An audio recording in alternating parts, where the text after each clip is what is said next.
All right, and I was just on Charlamagne. I know you're connected with Charlamagne. I was just on his Instagram live just now, Right. and he made this statement. I think you probably will have something to say about it. He says, "Stop having sex with men who don't have bookshelves in their apartment."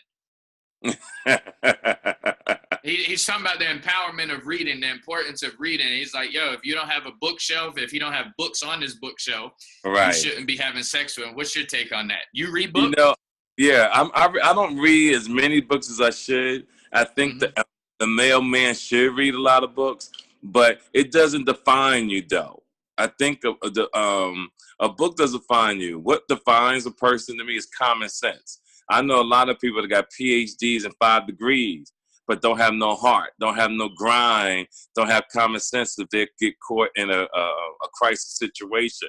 So the point is having a book is just from it seems intellectual, but give me a person with common sense, I'll roll with that person all day. Yo, the people want to know, why aren't you on Facebook Live? Because I don't really don't have time. For Facebook Live? You would Yeah, kill Facebook Live. Like let me tell that. you. Oh my gosh. Let me tell you. When I say I don't have time, I don't have time, fam. Well, you You in see how Chicago. long it took to get me to do this? I'm a busy Yeah. dude. You know, even when I do my podcast, if they wouldn't created an app for me, it would be hard for me to do that too because it's 365 days in a year. I probably work 340. Then I got to make sure I spend time with the kids. I got to work out. I got to take care of my health because I am getting old and I can't mess around and be sick, right? So my thing is, I try to do what I can that's humanly possible.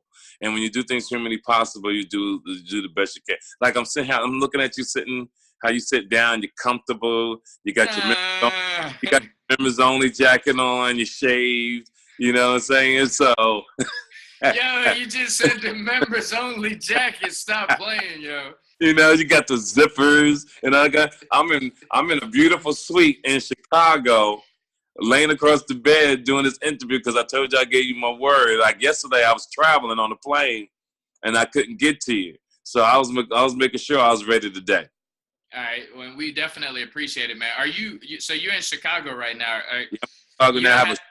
Friday at the promontory here in Chicago, and then I was supposed to go down to Saturday to do the drink champs in Miami, but we had to cancel that due to the Irma hurricane. Yeah, you scared to be out there in Chicago? No, why would I be scared? I don't know. I mean, a lot of people say that they scared to be in Chicago, to go to visit Chicago. No, no, no. It all depends on how you move and how you get down. You know, I've been coming to Chicago, wow, since the 80s. You know, so I know a lot of gang members here. I know a lot of leaders. Matter of fact, they all come to my shows, believe it or not. So it's really, I have no problems like that. Yeah, I think you're the only comedian that I know that has gangsters and all the beautiful women that come to the show. Yeah, it's like really crazy. Yeah, it's an interesting formula. Yeah, it is. And I saw you post up something about Dick Gregory also. Yeah, Dick Gregory is my man, and I love him to death. He's really going to be my first artist to my label. Pastor Mike, I was going to call it Gregory the God.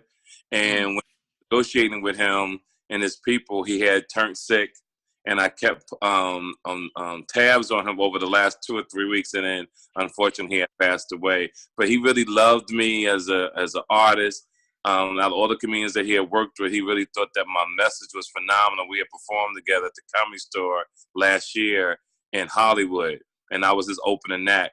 And he just really liked the message that I had gave. And we had always tried to get back to work together, but my schedule was just so insane. And people all over the country want me to come to their city or their country. But when I say my schedule is really insane, it's I'm blessed, put it like that, because I'm my own manager. I tell people I'm doing the Mayweather, but in actuality, I was doing this before Mayweather, and it's good to see that he has exposed what running your own business. I'm my own agent, my own manager, and I close my own deals. And matter of fact, I used to close a lot of deals for Dick Gregory, and I used to put up a lot of money for different shows around the country to pretty much be on shows. So I'm excited I can do those type of things.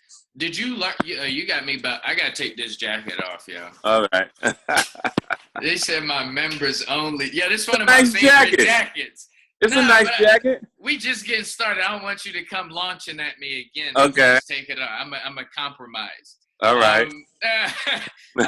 So did you learn anything from Dick Gregory? And if so, like, what did you learn from Dick Gregory? A lot of people aren't well versed with Dick Gregory. My uncle kept me on game with Dick Gregory. Like, what did you learn by working with him over the years? Until he passed away, I really wasn't paying attention. I just had some 6 sold-out shows in Atlanta, Georgia this past week. And the gentleman who opened up for me did a guest spot, I love him to death. His name is Dennis Clark.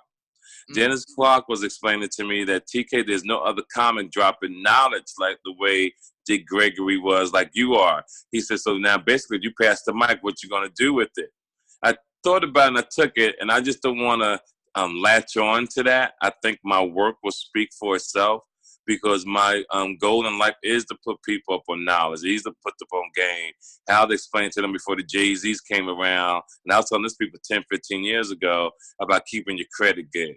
I was telling people 10, 15 years ago how you have to have your money right, stop slinging dick, messing up women's lives, and women who didn't have good credit and have their money right, start fucking up men's lives, and teaching them the formula on how to better themselves instead of doing it backwards. Everybody want to fuck and have sex, and then all of a sudden want to get a good job. All of a sudden want to go back to school, where you should do those things first, travel the world, and enjoy yourself.